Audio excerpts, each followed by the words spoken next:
Deep within West Virginia's Monongahela National Forest lies a rare stand of virgin woods. Living in the East, there's not many places that you can go and be untouched by man.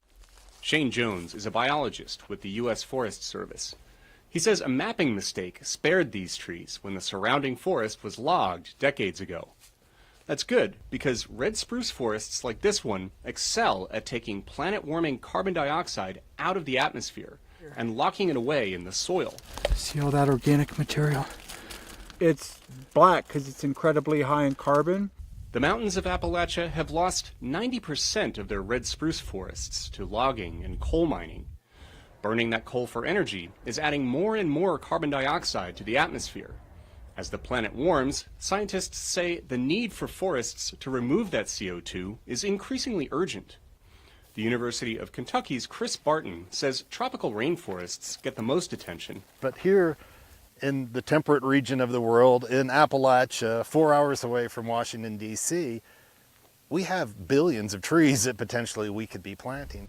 Where better, Barton says, than here on the remains of old strip mines? That's one reason Barton started a group called Green Forests Work, to put trees back on the roughly 400,000 hectares of Appalachian forests that have been strip mined away. But there's a problem with many of these lands. If you went out and planted trees on these sites, they just didn't grow. The ground was way too, compacted. Water didn't infiltrate, roots can't penetrate, oxygen can't circulate in those environments. The solution looks more like a Game of Thrones battleground than a forest in the making.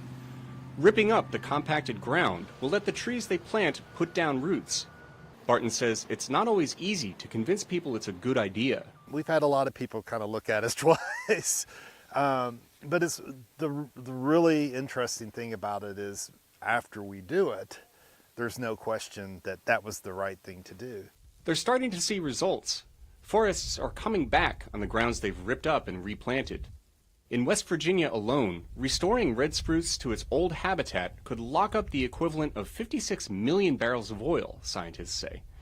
But not right away. It will take decades.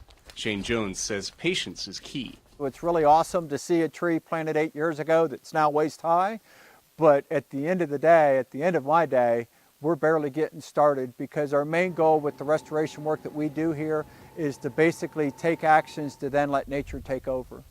Around the world, experts say, nature offers powerful tools to fight climate change. Nature works slowly, they say, but it works. Steve Baragona, VOA News, Elkins, West Virginia.